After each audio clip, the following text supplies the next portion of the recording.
By Babylon's streams, there we sat, oh, we wept, when we recalled Zion. On the poplars there we hung up our lyres, for there our captors had asked of us words of song, and our plunderers rejoicing, sing us from Zion's songs. How can we sing a song of the Lord on a foreign soil? Should I forget you, Jerusalem, may my hand wither. May my tongue cleave to my palate if I do not recall you, if I do not set Jerusalem above my chief joy. A couple of decades ago, I was on a plane. Nothing impressive, nothing terribly profound about that. I was on a business trip, out one day, back the next. And I didn't travel much for work, but such trips are fairly common for many professionals. And a week later, that flight came around again. I was not on it. It took off from Logan Airport in Boston, and then it headed toward New York City. It flew into one of the Twin Towers, and of course it was on September 11th, 2001. Many people died, and for whatever reason, I was not one of them. For years afterwards, I did not know how to understand those two events, one so ordinary, the other so tragic. I had that flight ticket still, though lost it years ago during a house move. The passage of time and my chaotic household habits conspired to help me forget what almost was. In the months and years after the events of September 11th, many have tried to remember. They've tried to never forget the terrible losses of that day. But there is a difference between trying to remember and swearing never to forget. There is a significant difference, at least to me. We heard a few moments ago an ancient prayer, a selection from the book of Psalms, Psalm 137. The Psalms are unusual in that they are a part of the Bible that sets out the words of people, ordinary people, the words of people lifted up toward God. These are prayers, these are songs. They speak of hopes and they speak of sorrows. They're the words of ancient people rising up to the heavens like sweet incense on the breeze.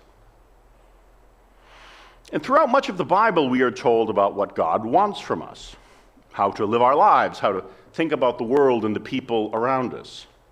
But the Psalms are from us, or from people like us.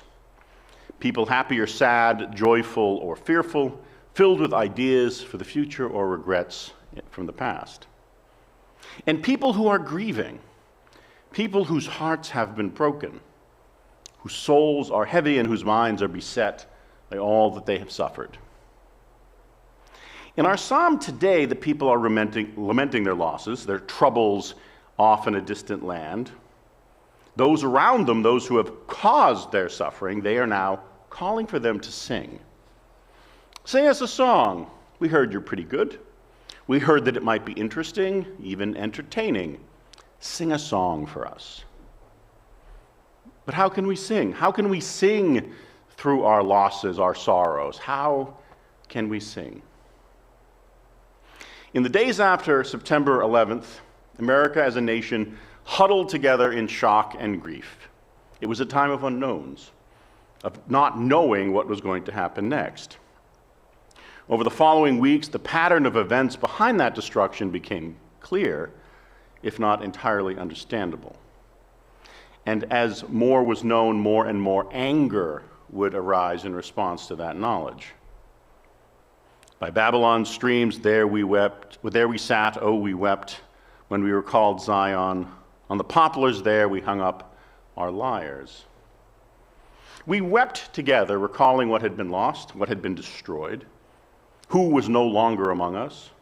And we hung up our lyres. We hung up our happy music of celebration and distraction. We hung it all up and wept for, how could we sing? I know I was afraid. I was afraid for my family at first, which is irrational, I suppose, but who was rational in those moments? That is when I pulled out that airline ticket stub from the week before. And what did it say? American Airlines Flight 11. What had almost happened? And why was I still here? Why was I still here when so many were now gone? So many were now grieving. And then grief found a new form in our nation. It was given purpose, it was given a direction, and we chose to strike back at those who we saw as our enemies, as our despoilers. Those who had made our nation stagger, who had made our people cry out, crying out like the singers of the Psalms, as if to say, God, turn your eyes towards this, for it is wrong. And we kept on crying out and striking at those who might have attacked us, those in Afghanistan, those in Iraq, those in Africa, those around the world, and those close to home. We would not suffer such a terrible attack again. No, we would not. And we've gotten into the habit of gathering at memorials, in solemn assemblies, gathering even as we are in this moment, gathering to remember those who died and those who had been plucked away from us too soon, gathering so that we would never forget, never forget. Should I forget you, Jerusalem, may my right hand wither, may my tongue cleave to my palate, if I do not recall you, if I do not set Jerusalem above my chief joy. Vowing never to forget is for some reason different in my thinking from pledging to remember always. Maybe it is a trick of my mind. When I think about never forgetting, it seems like it's an angry oath. It is a wrathful decision. Never forget what has been done to us.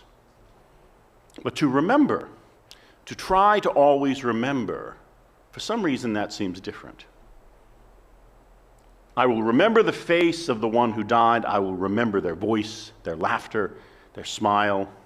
For whatever reason in my mind, it seems like a more positive shape for my grief to take. Now, I didn't lose anyone on that terrible day.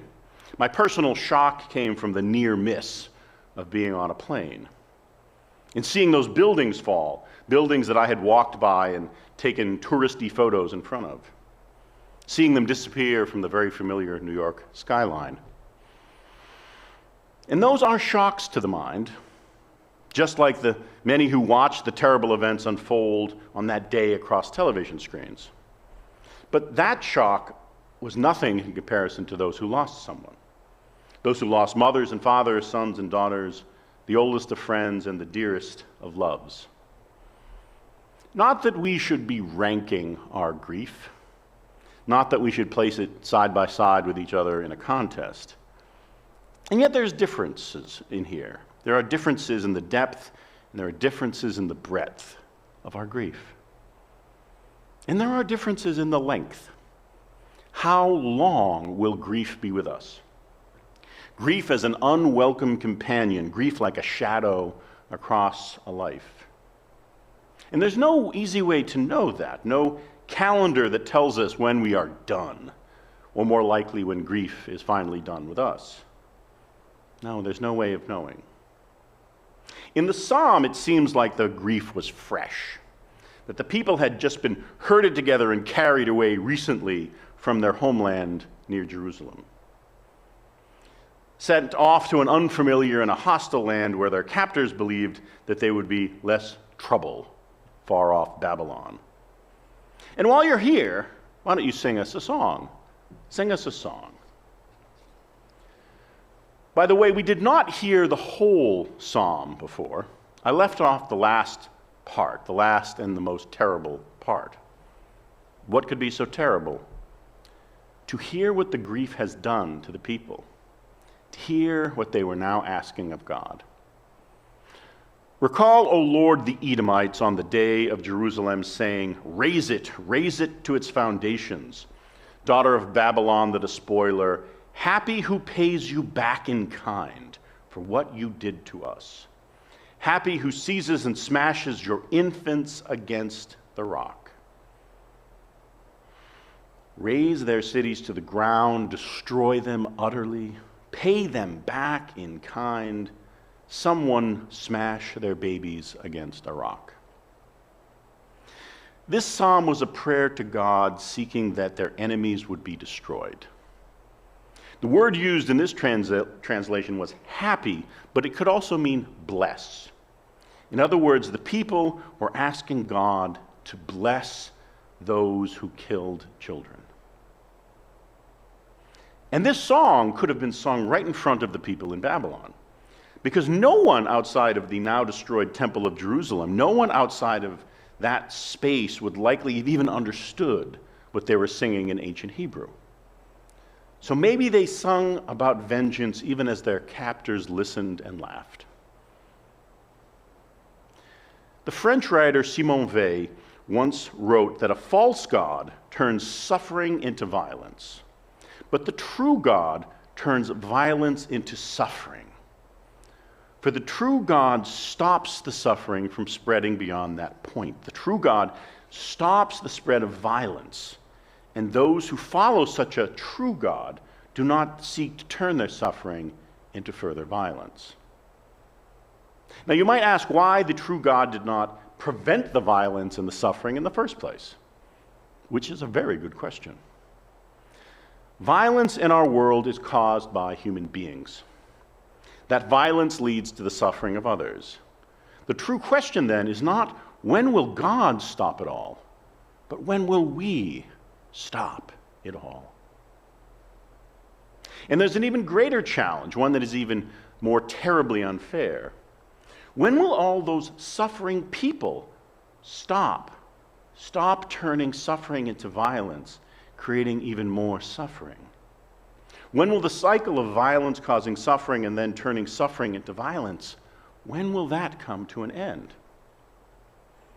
And that is a lot to ask of these people, I realize. To ask someone to just absorb all of the violence and to just hold on to it, to experience all of that suffering and not respond in kind, without calling out to God to strike down our enemies. That's a lot to ask of someone who lost their beloved in ancient Jerusalem, someone in New York, someone in Washington, someone in Pennsylvania on September 11th. It's a lot to ask of them. I don't know how I would ask that of them, honestly. It seems like I'm asking them to forget what happened. The singers of the Psalms call out that they will never forget. They will never let go. Again, how do you ask someone who has gone through all of that to let go? Could you ever ask that? And then there's the rest of us. The near misses like myself, 1 week away from being on a plane. The citizens of New York who had to flee in terror from the fires. The people in Washington who did not know if they were safe. And those at home, those watching it all flicker across endless news coverage. Can the rest of us let it go? Can we ever let go? And I do not mean by that we should not remember, that we should not gather in solemn assemblies to call to mind those we have lost. Instead, I wonder if we can let go of our angry vows, never to forget, never to stop trying to punish those who did this after so many years have passed. A 20-year war has ended. Our men and women, our sons and daughters, they are back at home, though, to be honest, not all of them made it back. Some of them died trying to fulfill that promise never to forget. Some were wounded, some were crippled for the rest of their lives. Some bear scars that go down to the bottom of their souls. And what about the rest of us?